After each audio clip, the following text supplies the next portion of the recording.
गुरुनाम गुरु Tathed sir आणि अंकुश Jadhav sir, त्याचप्रमाणे मासचे सर्व अधिकारी वर्ग, त्याचप्रमाणे मासचे अध्यक्ष doctor Ramdas Garje, doctor Jitendra Badane, doctor Nitin Patil, सर्वांचीच नाव मला माहिती नाहीत पण बरेचसे आपले मित्रमंडळीच आहेत। आणि त्याचप्रमाणे आज हॉलमध्ये उपस्थित असणारे सर्व ज्यांनी पार्टिसिपेट केले ते सर्व डॉक्टर वर्ग, वैद्य वर्ग। आपण ऐकलेलं आहे की 16वं वर्ष धोक्याचं, मासला 16 वर्ष पूर्ण झाली, त्याच्याबद्दल सर्वांनी आपण टाळ्या वाजवा। आपण गाणं ऐकलं 16 वर्ष धोक्याचं ग बाई धोक्याचं, कारण ते ॲडोलेसन्स म्हणजे प्रौढत्व येण्याचं ते लक्षण आहे। त्याचप्रमाणे मासला आता 16 वर्ष पूर्ण झाली, याचा अर्थ मास आता खऱ्या अर्थाने प्रौढत्वाच्या दिशेने किंवा आणखी तारुण्याच्या दिशेने असं म्हणूया, प्रौढत्वाने तारुण्याच्या दिशेने पुढे सरकायला लागले। गेली 16 वर्षाच्या काही ॲक्टिव्हिटी मी पाहतोय त्याच्यामध्ये जे आपले डॉक्टर्स आहेत, त्यांच्या फॅमिलीज आहेत, या सर्वांसाठी ही व्यक्ती त्याचप्रमाणे संघटन सतत काम करत असतं।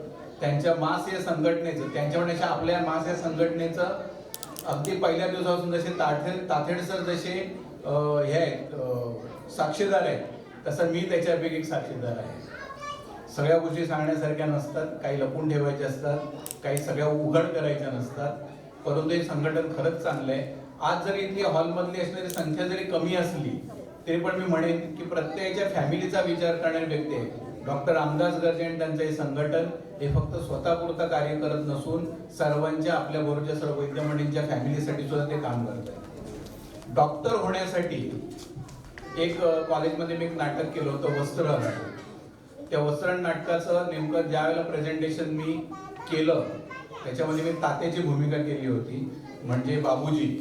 ते बाबूजी म्हणजे मच्छिंद्र कांबळी, आज ते हयातीत नाही, मच्छिंद्र कांबळीची भूमिका मी केली होती। आणि समोर पब्लिकमध्ये स्वतः मच्छिंद्र कांबळे बसले होते आणि आशालता वाघगावकर होत्या। जेव्हा त्याच्यामध्ये फक्त एक आम्हाला थोडी इनोव्हेशन करायची सवय आहे, काहीतरी नाविन्यपूर्ण काम करणे, त्याच्यामध्ये मी दुःशासनाची जी एंट्री होती ती आम्ही पब्लिकमधून घेतली होती। ती त्या बाबूजींना एवढी आवडली की त्यांनी त्यांच्या भाषणामध्ये तर कौतुक केलं आणि त्यांनी मला विचारलं की बाबा तुला एवढं मालवणी कसं काय बोलता येतं?